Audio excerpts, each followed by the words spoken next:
Okay, how's all my accomplices today? Probably have a little humor today with a little seriousness too. We have to have. I have my whiskey. It's a hard day of work today.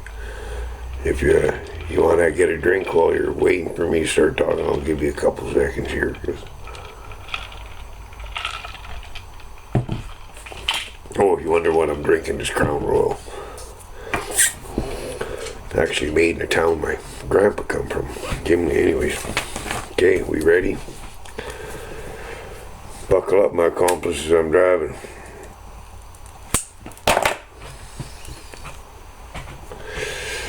Now,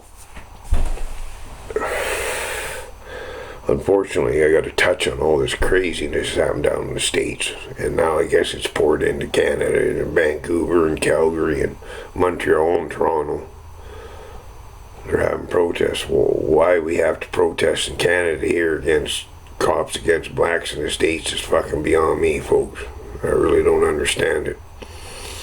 And if you want to look at the statistics in the States, there's more white guys killed by cops every year than there is black guys. But the mainstream media won't tell you that. And to get to the title, I don't know if it was last night or... I think it was last night. There was a cop killed, a black off-duty officer. He was protecting his friend's store from being looted. They were looting it. Some guy took a flat-screen TV and then shot him. Or shot him and took the TV, whichever the case may be. The video of the man laying there on the sidewalk, and I guess I could have put up how to find it or whatever, but I don't want anybody else really seeing it. It's sad as fuck. And the saddest fucking thing about it, folks, is somebody was standing there filming it the whole time, and nobody was helping that man. I don't give a fuck if you know CPR or you don't. Get down on your knees and try to help that fucking man. Nobody did. They just wanted to film it so they could get it on the goddamn YouTube or Twitter or Twit or whatever the fuck it's all called, man. It was a sad fucking thing. It was a sad thing, same as the cops, as everybody filming them killing George Floyd there. Nobody did fuck all. Everybody stood and screamed about it. Me, I'd have tackled that fucking cop and took him to the ground and took my chances in front of a judge. Right? That man was killing somebody. It's your right as a human being to fucking stop it. Not stand there and film it and scream like a bunch of cocksucking pussies. Sorry, that was my rant for the bit. But anyways, you don't see the mainstream media saying anything about that man, and I'm sorry I don't remember his name. I watched all this at 5 o'clock this morning, and it's just about 6 o'clock in the evening now. I can't remember his name. I'm really sorry, but I'm sure you could probably find it. Well, before I'll try to look for a description of the video or something and put it in here before I upload this video. Okay?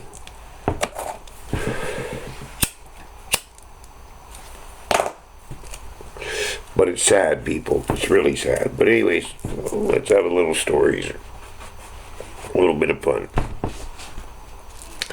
Oh, back way in, probably been in the early 80s anyways. I worked at a transmission shop in Winnipeg.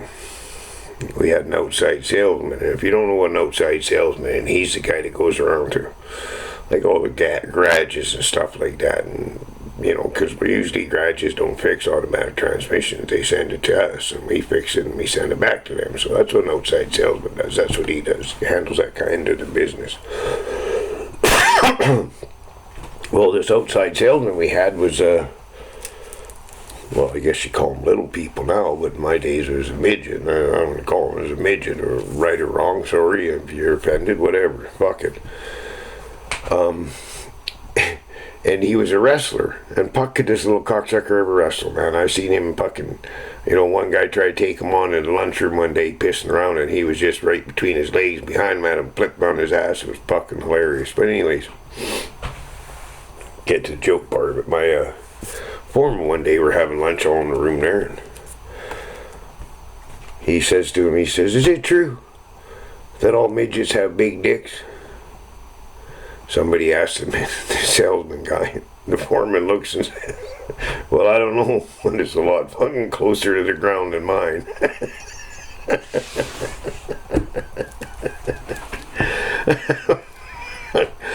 Oh well.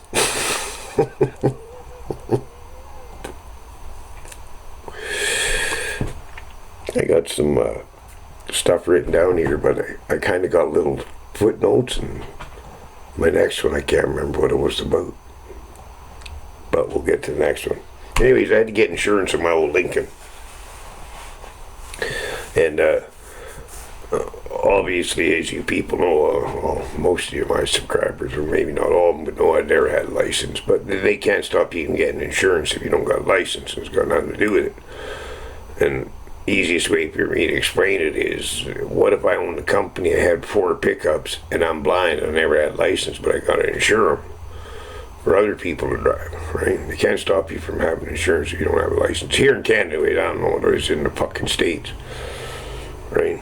But anyways, so I'm in the insurance office to get insurance. And because here in BC, it's all run by the government, so if you're in a private insurance office, they have to phone the government insurance people and get it all okayed, right? Well, they had to okay it, but apparently a few years before that, I didn't pay all my insurance, so I owed them money. But they write it off after 6 years, right? So it had to be 6 years before that or whatever. So this insurance lady is on the phone to the government insurance lady. And the government insurance lady wants to talk to me. Why, I don't know. They can't deny me. Well, because she wanted to bitch at somebody, right? And so I get on the phone with her, and she says to me, you know, in whatever year it goes, year it was, you never paid us. You owed us fucking $3,000 and some dollars, and you never paid us. And I was like, well, ma'am, I sure as hope that didn't put you guys in the red, because that'd be fucking terrible, right?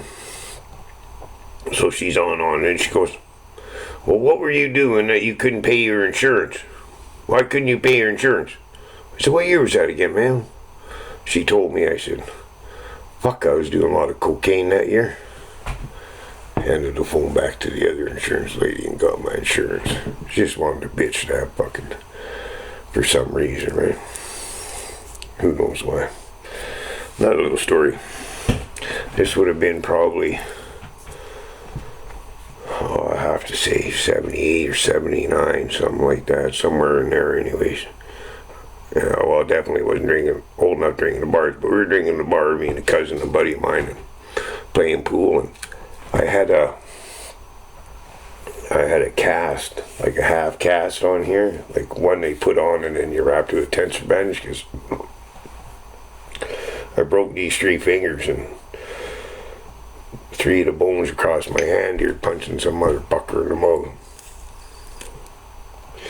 Well, because he said the girl I was with a slut. Well, she was, but she was with me, so I have some respect. Anyways, I broke his jaw in 3 places, so it was well worth it. But, so we ended up playing pool, and there was this lady there playing pool. Nice, good-looking young girl. Well, when I mean young girl, I was only fucking 18 or something. She's older than me. Anyways, apparently she was the Alberta women's champion playing pool. And I'm a pretty good pool player, even was then, right? Even before I run the pool hall, I was. So I was having a good time playing with her, and just having fun, eh? I don't think we were playing for money or anything like that. Oh, maybe we were, maybe for a buck or beer or some fucking thing, but beer was only 25 cents or some fucking thing in them days. Maybe 35 cents, can't remember. And my cousin was playing with her too. Well, there's another guy with us, and he was playing this broad. Well, my cousin kept playing with her, and he kept losing, because she was good, really good. I played 3 games with her. I think I won 1, she won 2, right? And I think she let me win one of them, because one of my hands was in a cast, for fuck's sake. But anyways, So, when this friend of ours got up to play with her, and he lost, my cousin started fucking giving him a hard time because my cousin's a sore loser and he was already pissed off because this woman beat him, and heaven forbid a woman beat him, for fuck's sakes. So he's giving this guy a hard time. Well, Buddy's standing by the table and he tells my cousin, he says, "You don't shut the fuck up, I'm going to punch you in the mouth." Most people don't listen when somebody says that. My cousin opens his mouth, motherfucker, swung, hit him. But the thing that pissed me off is he broke 3 beer glasses full of beer as he swung through the fucking table and nailed my cousin in the yeah, right? And then my cousin looks at me like I'm going to help him. I'm like, "Hey, motherfucker, the guy told you shut the fuck up. He's going to punch you in the head, right?"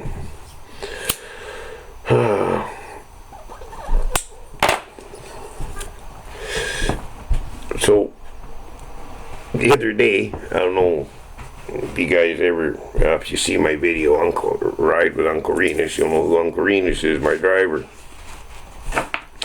We're in the city the other day, and this SUV fucking undercover cop pulls up beside Renus in the left lane. He says, "Renus, you ain't wearing a seatbelt." Well, me and Renus, we never wear seatbelts. Neither one of us fucking do. I don't know why Renus don't. I don't, because I don't give a fuck, right? Maybe Renus don't give a fuck either. I don't know. And Renus, your driver's license has been expired for 2 months. I thought, motherfucker, here we go. And I had a fucking open can of beer sitting right there. I thought that's what the cop was fucking going to say right off the hop. As soon as I heard him say Renus, and I looked over and seen it was a fucking cop, I thought, oh, fuck. And in reality, Renus don't drink, so what the fuck's the problem with me drinking in the car? He's driving, I'm not. That's a stupid fucking law too, isn't it? Right? The driver's not drinking. What the fuck's wrong with anybody else drinking? Fucking stupid laws. But anyways. And the cop goes get her dealt with and bucks off. That was a good cop, man. He could have had fucking Renus for no license, could have had us both with no seatbelts. So I don't know if he's seen the beer or not. He would have had me for that too. So I thought that was pretty cool of the cop, right? Yeah, fuck, right? Because you gotta remember, people, everything's always up to the cop's discretion, right? Whether he wants to or not. Right? Hey, another little story. I had a cop fucking had me pulled over, told my fucking, well, my wife's Mercedes, actually. Another time she got pissed off. But anyways, cops give me a ride because I got all my toolboxes and everything. I was at work, right? Like, fuck, I ain't leaving them to go to the auto wrecking yard and the towing yard and get fucking stolen, right? So I was trying to get a ride to the reserve, and I couldn't get a ride, so the cop offered to give me a ride. When he opens the back door of the police car, and he says to me, so I put my toolboxes in, and I go to get in, he goes, "Oh, I know you got a knife, but you don't got a gun, do you?" Fuck people. Yeah, I got a gun. You want to see it in real life? Ain't this one a pretty one? Like, I would show it to you if I had it, you fucking idiot. But anyways, he drove me there, and well, I'm getting it back to the cop's discretion here. He'd already given me a fucking ticket for driving with no license. And we got to the reserve, and I pulled my toolbox out of his cop car and everything. Actually, I think my limousine was there. I think I was throwing him in the limousine, maybe. Anyways, he says, "That ticket I gave you," he says, "give it to me." So I gave it to him, and he fucking ripped her up. So, like I said, it's up to the cop's discretion, man, right? You know, and they turn a blind eye to lots of things, and all this fucking crazy shit that's going on in the States, man, it's been going on forever. And I'll have to tell you about the goon squads they used to have back in the 60s and the 70s, I would say, too. What it would be cops coming from, like, Montreal or Toronto or something like that into downtown Vancouver, half a dozen of them or whatever, and they lay beatings on fucking drug dealers and do all kinds of fucking shit because nobody here knew who they were, right? And vice versa, cops from Vancouver would go over there. Fuck, this pretty long video, like 14 minutes or something. But anyways, I really hope things start to mellow out down there in the States, but people don't watch any of that mainstream media stuff. They just, they're so full of shit. And I don't know if I can, well, I guess I don't know how to make a hashtag thing, but I was thinking make a hashtag thing that black cops matter, right? Because where's the justice for George Floyd when black cops are getting shot? Little old ladies are getting beat with fucking 2x4s, and on and on and on and on, right? If there's a heaven, and if George Floyd is there, do you think he's looking down and seeing all this and smiling about it? I highly fucking doubt it. I mean, I don't know, the man maybe he is, but the chances are he's not. So, everybody be safe, and don't worry, COVID ain't gonna get you now, because nobody seems to be fucking worried about that shit anymore. Huh? Something else to fucking get everybody panicked and scared and run into their pens. Okay, a cat.